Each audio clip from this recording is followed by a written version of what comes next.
We're from the UP, the Marquette area. We lived in a small town called Ishpeming. There's no R in that, by the way, in case some of you think Ishpeming is the way to say it. Youpers, you know what I'm talking about. All right, it's Ishpeming. Anyway, I was driving with my wife, and car starts to pass me. We were on US 41. Cars pass me, and I look over, and there's a Toyota Corolla passing me. I always look at people when they're passing me. I don't know, I guess I'm just nosy. I'm in the UP, and what are the odds? Having just come back from Iraq, there's 4 Arabic gentlemen in a Toyota Corolla, and they were in their white robes with their red and white checkered headgear on, and they were passing me. Having just come back from Iraq, convoy rules were they weren't allowed to pass us. What do? Well, if I'm in a nice big army vehicle and I'm being passed, I start to gently slide over to move those people off the road so that they can't get past me and possibly detonate a bomb. I did it on US 41. My wife, my little helper, she said very calmly, "What you doing?" And it brought me back. That's the baggage that some of us carry when we come home. That's one example.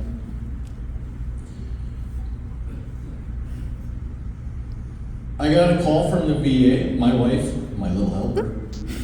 She told me to go see the VA many times, and I refused. She enlisted my brother's help. My brother told me go to the VA many times. Finally, I listened to my little helper, and I went to the VA, and I got to go see a bunch of doctors, which I should have done when I came home from deployment. And one day they called me up and they said, "We'd like you to go talk to a psychologist in Marquette." I said, "Oh boy, for what?" "We'd like to get you examined for PTSD."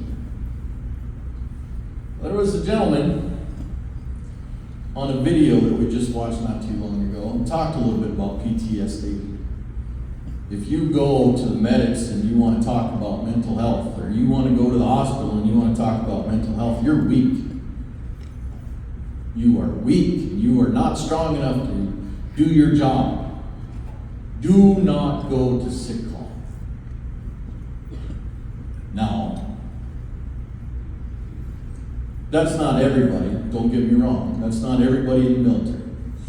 Your squad leader might say that to you because his boss is telling him, "Hey, how many guys do you have going on sick call?"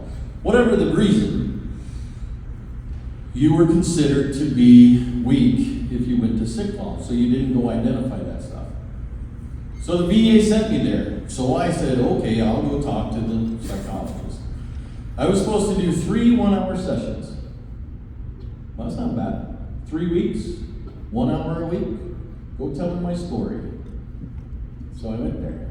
Week 1. First words out of my mouth was, "All right, Doc, tell me how you feel about red flag laws." That's important to me. I like my hunting rifles. "I'll tell you what you want to know, but you got to tell me I'm going to keep my hunting rifles when we're done." And she said, "I'm a Youper.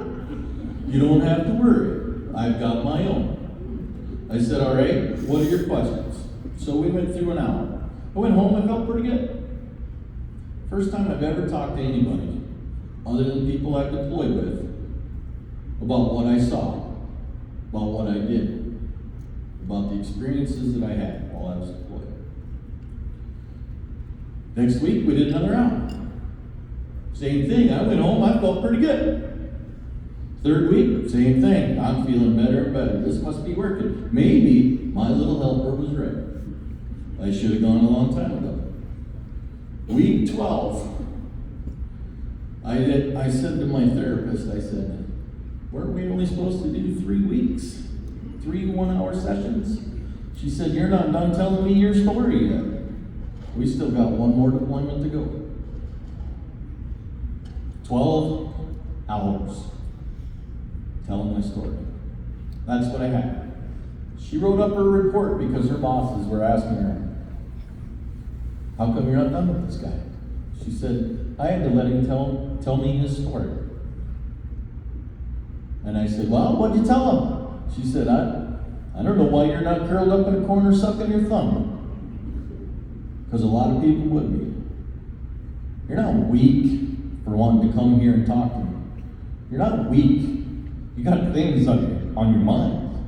You got baggage in your head. You got to get rid of it. I'm here to help you get rid of it. Organizations that are here to help us readjust to civilian life are wonderful. Don't get me wrong, they are wonderful. But you have to take some credit for yourself, and you have to step up, and you have to go in, and you have to do it. That's reserve time. Active duty. I'm going to tell you 3 stories about 3 different individuals. And yep, I'm one of them again, because I like to talk about myself. First one is a young guy that worked for me. He was in for 4 years. He made it to the rank of E4 specialist. We were in Vicenza, Italy, largest airborne battalion in the Army. He didn't do anything. This guy was plain, straight up vanilla. He did nothing. When the guys got done with work and went to the club, he went to his room. He played video games. When the guys went out on the town on the weekends, he stayed in his room. He played video games. When we deployed to Bosnia for the peacekeeping mission there, he either was doing his job or he was laying in his cot taking a nap. He did nothing. His whole goal going into the Army was, I'm going into the Army, I'm going to do my job, I'm going to get my college money, and I'm going to go to college. That's all he wanted to do. Somewhere along the line, he came up with another idea, and he accomplished that one as well. So here's a guy, he comes in at 17, 18 years old. I'm not exactly sure what age he was when he enlisted. And he did his time in the Army. 6 months before he got out of the Army, he went and he put half down on a brand new Harley-Davidson motorcycle. He left, he went home, he got out of the military from Italy, went home, paid the other half at the Harley-Davidson dealership, and drove away on his brand new Harley-Davidson. That was one thing he wanted to do. The second thing that he did was he went to college. He graduated from college. He didn't owe any money because he saved his money when he was in the military. He got his GI Bill. I'm certain that he got some college money through the college fund. Transition was nothing for him. The last that I heard from him, he was doing great things and what he wanted to do. He had no issues. He had no problems. He transitioned like it was nothing. Awesome.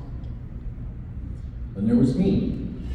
I spent 13 years active duty before I went into the reserves. I deployed, well, I enlisted in the active duty in April of 1990, and in December of 1990, having graduated basic and AIT, I deployed to Desert Storm. Came back from there. Where did we go then? Well, we went to Fort Carson. Did nothing at Fort Carson. Have anybody been to the 4th ID? Anybody? They don't ever go anywhere or do anything, I don't think. Did you ever go anywhere? I deployed with 3rd Infantry Division. Oh, 3rd ID, yeah. The 4th ID, I never did anything with them. So it was 3 years of sitting there, and then we got to go to Vicenza, Italy. Vicenza went everywhere. 1 battalion in Europe. We deployed Africa twice. We went to Bosnia. Hungary, when the plane got shot down. Yeah, we went everywhere. We came back from that, we went to Fort Bragg. Wonderful, wonderful place. Never went anywhere. 82nd Airborne Division, imagine that. Never went anywhere. Airborne, all the way, and then some on. That's when I got out and went into the reserves. No. No, we had recruiting duty. That's probably what caused the most PTSD I ever had. Yeah. Went to recruiting, got out, and prior to enlisting the reserves, I started putting in job applications. Army told me, they gave me skills. They gave me things that employers wanted. Apparently it wasn't how to jump out of airplanes, close with the enemy, and kill them. Because nobody hired me for that. Not even the Michigan militia. I shouldn't tell that joke anymore after recent happenings, but once in a while I still do. Anyway, I put in application after application after application. Very seldom did I even get a reply back. When you go into the military, you pick a job. I went in, I wanted to be a helicopter mechanic. The guy at MEP said, nope, ain't got no jobs like that. I got infantry. Ooh, okay, I'll do it. Sounds fun. Yeah, there's no jobs for you guys when you get out. So, what's the next best thing? All right, let's use that GI Bill, let's go to college, let's get an education, because the other half of the people that said that we don't need you because you don't have the skills that we need, you don't have enough education. So I went to college. 40 years old, in college, freshman, 19 years old, kid sitting next to me, 17-year-old kid on the other side of me, never been anywhere but Marquette, Michigan. Oh, they might have gone to Green Bay shopping for school clothes. That did not go well. They did not like my attitude. I tried to go into law enforcement. You believe that? Yeah. They did not like my attitude there. College kids and I did not see eye to eye. There was too big of a difference, an age gap, a generation gap. So that didn't work for me. The struggles coming out of active duty are way, way different than the reserves. The reserves, yep, we came back and we didn't get what we needed from the military or from the services that were provided for us because they were hurrying us through the system. Active duty, they gave us all of that. However, when we went out there, the skills that they said they gave us didn't transition, let's say. Let's put it nice and say it didn't transition. So, now what do you do? What do you do? Go to Michigan Works, right? That's where everybody else that's a civilian goes. They go to Michigan Works. And I went in there and I talked to them, and they had a veteran there. He worked with all the veterans and he assisted with writing resumes and this, that, and the other thing. Everything that I did active duty got put on a resume. It just nothing went to the civilian world. And I couldn't understand it. I'd been in charge of as many as 200 people. Multiple millions of dollars worth of equipment. I was in charge of people and responsible that they got fed, that they had clothes on their back, that they got enough sleep, that they were provided everything they needed to do their job. But I couldn't get a job in the civilian world. What do you do now? You got 2 kids? You got a little helper. You ain't got a job. You're running out of benefits.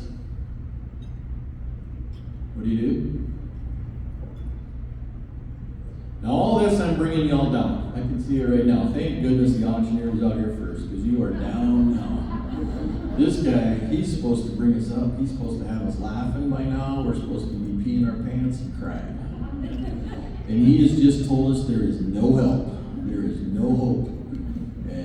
nobody is gonna survive.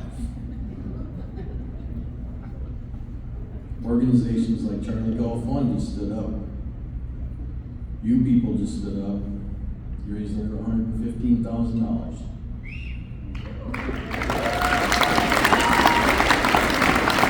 The board members of Charlie Golf One just put this event together to raise $115,000. They're trying to build a community for people who come off of active duty, who come back from the reserves and National Guard and have nowhere to go and no place to land. And they're going to put their feet on the ground. And they're going to help them get going. They're not going to do everything for them. Soldiers, sailors, airmen, Marines, they don't need people to do everything for them. What they need is a little boost once in a while. They need a little backing. And that's what you did tonight. Some of you don't understand how important it is. You're like, what is this guy talking about? So close your eyes for me. Anybody who's never served in the military, close your eyes. Will you turn the lights down a little bit? Take them off me. Make it almost dark. Just enough light that people can see if they got to get up and walk. And this is for only people who have never served a day in the military. You've never worn the uniform. Never. I want you to close your eyes. Those of you who are in uniform or have ever put on a uniform, if this freaks you out a little bit, I'm really sorry. All of you that have your eyes closed, I want you to imagine you're 19 years old. You're in a long, long, far away place in the middle of nowhere, away from your families, away from home. And bang! Mortar round just landed. It landed right behind where you were sleeping. You're up now. You're awake. You got all your stuff on. You just found it, and you got dressed in every piece of combat equipment that you own in 3 seconds. To your right is your best friend. What's left of it? What do you do?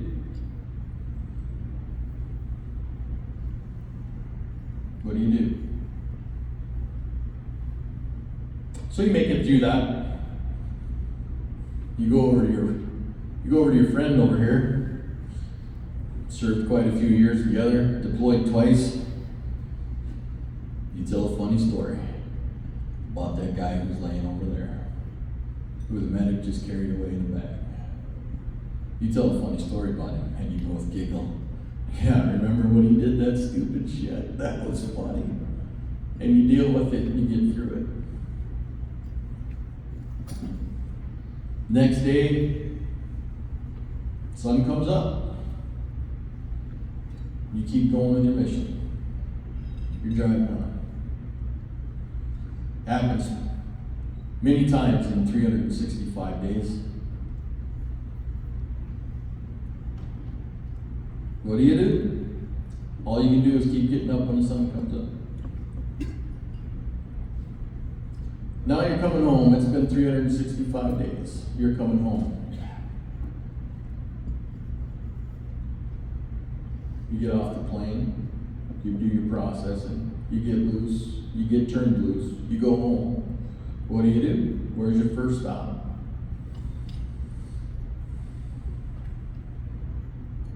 Imagine that. That's what people do. Thousands of people do. Every day. Every day. Having a place like what this organization is trying to do is a landing spot for those people to figure out what they're going to do, when they're going to do it, how they're going to do it, with no pressure. with people to help.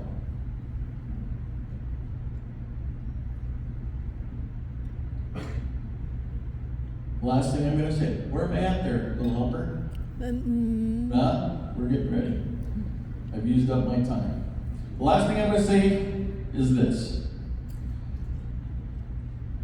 It really irritates me when people say thank you for your service. Honestly, what do you say back to it? Thank you for your service. Oh no, thank you. Keep paying your taxes. I want my retirement. Right? And there's a guy clapping right there. He says, heck yeah, keep paying your taxes.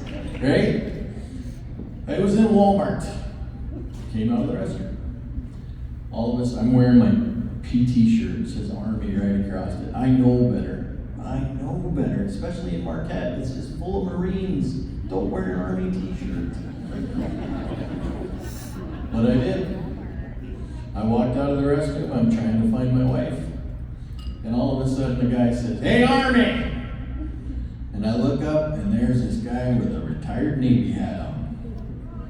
Okay? And he says, "Welcome home." I said, "Well, thanks. I've been home a long time." I said, "Doesn't matter." He said, "I don't know if anybody ever welcomes you home or not. Next time you see somebody, and they were in service, and they were deployed, instead of saying thanks for your service, which we appreciate, we do, we just don't know what to say, try saying welcome home."